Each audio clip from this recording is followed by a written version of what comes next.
दिनै जोहोलाव बालिराम बर'नि 27थि मुंख्लं सान आरो मुंख्लं जोहोलाव बालिराम बर'नि मुंख्लं सानखौ बोसोरफ्रोमबो बर'नि माहारियारि दुलाराय बर' फरायसा आफादा फालिबोगासिनो दं आरो फालिबोबाय थानाय बायदियैनो दिनैबो दुलाराय बर' फरायसा आफादा उदालगुरि जिल्लानि निज हरिसिंगानि मेम्बार बस्तियाव मोनसे मेहेरगोनां हाबाफारिजों खुंफुंनाया सोलिगासिनो दं।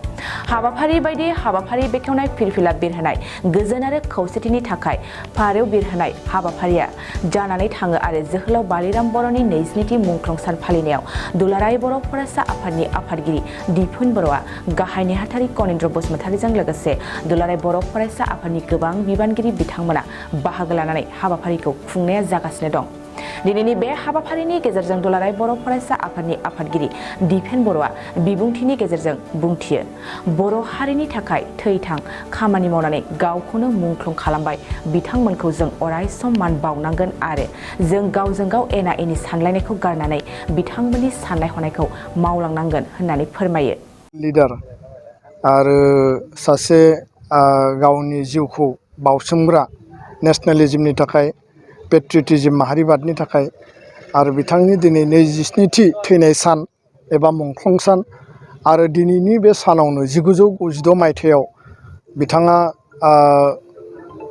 जिउ नागारनो गोनां जादोंमोन बा बिथाङा गावनि जिउखौ बावसोमनानै माहारि सिबिनायनि आदर्शखौ दिन्थिलांदोंमोन आरो दिनै बे गोलाव समाव बिथाङा जोंनि गेजेराव गैलिया।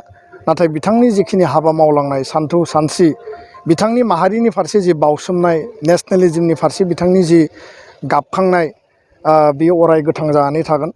आरो गुबुन बोसोर बायदि देग्लायबो जोङो बालिराम बर' बिथांनि जोनोम गामि बे मेम्बर बस्ति निज हरिसिंगायाव जोङो बिथांनि जि फबनाय जायगा बे गोथार थावनियाव जोङो एबसुनि फिरफिला खावसे जों बिरहोबाय। बिथांनि जि फबनाय थावनियाव जों बिबार बावबाय आरो लोगोसेनो बिथांनि बिमानिबो बे जायगायावनो फबनाय जायगा दं, बेयाव बिबार बावबाय। गोजोननि थाखाय जों फारौ बिरहोदों।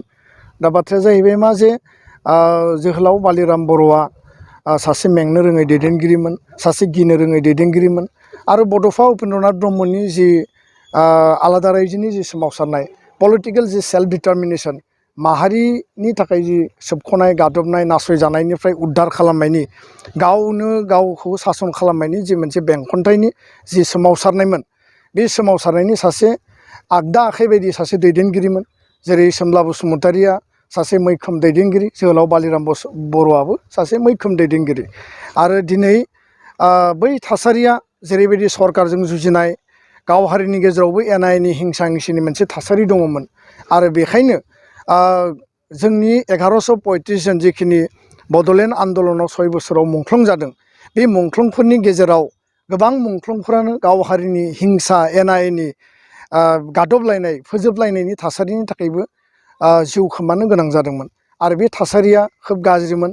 दिनै गोजोन थासारि फैबाय, बुजिलायनाय गोरोबलायनाय अनलायनाय खौसेथिनि दिनै थासारि, नाथाय बै समाव बे थासारिया गैयामोन। दा जाय थासारिनि थाखाय बिथाङा जिउ गारनो गोनां जाबाय, गावनि जिउखौ दिनै बावनो गोनां जाबाय, बे थासारिया बर' हारियाव माब्लाबाबो दाफैथों बेखौ जों जेराव समायखिरा लानानै हारि आरो समाज दानायनि थाखाय खौसे हाबा मावलांनांगोन। गुबुन फारसेया जाबाय बिथांनि जिखिनि हाबा मावलांनाय बेखौ जुगामि खालामनायनि थाखाय उदालगुरि जिल्ला एबसु हरिसिंगा दख'रा एबसु न'खरनि ट्रास्ट आरो गामिनि सुबुंजों लोगोसे दुलाराय बर' फरायसा आफादा बिथांनि मुङाव समायना मोनसे पार्क बानायनानै बिथांनि स्टेचु अडिट'रियाम लाइब्रेरि बेबायदि बानायनानै जुगामि खालामनायनि थाखाय जोङो प्लेनिं पलिसि लादों आरो बिनि थाखाय जों सरकारखौ खावलायबोदों। जेरैबायदि जोहोलाव सोमब्ला बसुमतारीनि थाखायबो समायना रमायना जोंनो मोनसे थावनि दङ, बेखौ आरो साबना हामना साबसिन खालामनांगोन। बड'फा उपेन्द्रनाथ ब्रह्म, कनकेश्वर नार्जारी, बानेश्वर बसुमतारी आरो गोबां बिर जोहोलाव जोहोलावजो दङ, बिथांमोनखौ जों जेब्लाबो अरायबो जुगामि खालामनांगोन। दा बेखायनो इयुन जोलैया नेशनेल लिडारनि जारिमिनखौ मिथिनांगोन, मानि थाखाय त्याग खालामदोंमोन बेखौ बुजिनांगोन आरो जुदि बेखौ जोङो सानफिनाबा, जारिमिनखौ जों जुदि स्टाडि खालायाबा हारि थांना थानाया हारिनि थाखाय मावनाया आद्रा जागोन, आं बेखौसो सानो। आरो बेखायनो जोङो इयुननि समाव दिनै बड'लेण्ड सोमावसारनायजों जों मोनथाम सुक्ति मोनबाय, BAC सुक्ति, BTC सुक्ति, BTR गोरोबथा, बे गासैबो बिथांमोननि मावनाय बावसोमनाय आरो दिनै इयुन जोलैया जों बिथांमोननि लामा संदाननाय, हाग्रा एवस्रांनाय, हारिनि थाखाय माने गावनि माने जि जातीयताबादि सिन्ताखौ लानानै जे हाबा मावनाय जों बेखौ थाबायलांदोंल' आरो बिथांमोननि जि गुरि हमनाय बेखौ जों हमनानै आवगायदों।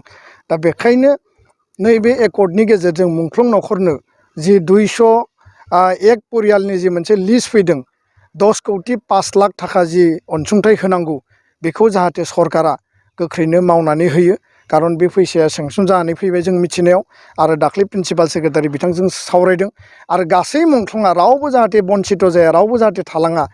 दा बिनि फारसे जोङो दुलाराय बर' फरायसा आफादा स्ट्रिक्ट जोङो नोजोर होगोन। स्टेट गभर्नमेन्ट, काउन्सिल गभर्नमेन्ट जोङो सावरायगोन आरो लिस्ट भेरिफिकेसननि बेलायावबो जाहाथे जोङो बेखौ सिनसियारलि नायो बेखौसो जों खावलायबाय। बालिराम बर'नि मुङाव जिखिनि हाबा मावलांनांगौ दुलाराय बर' फरायसा आफादा बेखौ जोङो मावलांगोन आरो बे जाहाथे खुनु खारनाव माने इयुन जोलैया बेखौ मिथियालासिनो थाया बेखौ मिथिहोनायनि थाखाय जोङो रोखायै आबुङै हाबा मावलांनांगोन। आं बेखिनि बाथ्राखौनो फोरमायो। दख'ना जि जोम गाननो मोजां मोनग्रा बर' हौवा हिन्जावफोरनि थाखाय मोनसे जोबोरैनो गोजोनथाव खौरां। F&F क्लथिं गलाया फैगौ बैसागु फोरबोनि थाखाय समायना रमायना दख'ना, जोमग्रा सादोर, ब्लाउस आरो हौवाफोरनि थाखाय आर'नाइ, गामसा, शार्ट बायदि रोखोमनि गानग्रा जि जोमखौ नोंथांमोननि थाखाय लानानै फैदों। बेजों लोगोसेनो बर'नि जुलियाव नांगौ जानाय हौवा हिन्जाव गोदाननि गासै गानग्रा जोमग्राफोरखौबो बे गलायाव मोनगोन। गसाइगाव टाउनजों नांजाबनाय राजापारानि गार्लस स्कुलनि अपोजिटआव थानाय F&F क्लथिं गलायाव बर'नि गाब गोनां समायना रमायना ड्रेसफोरखौ गोसोनि लुबैनाय बायदि मोननो हागोन। लोगोसेयैनो गोसो गुदुं सुबुंफ्रा गावनि मोजां मोननाय ड्रेसफोरखौ F&F क्लथिं गलायाव जायखिजाया सानावनो लांफैनो हागोन।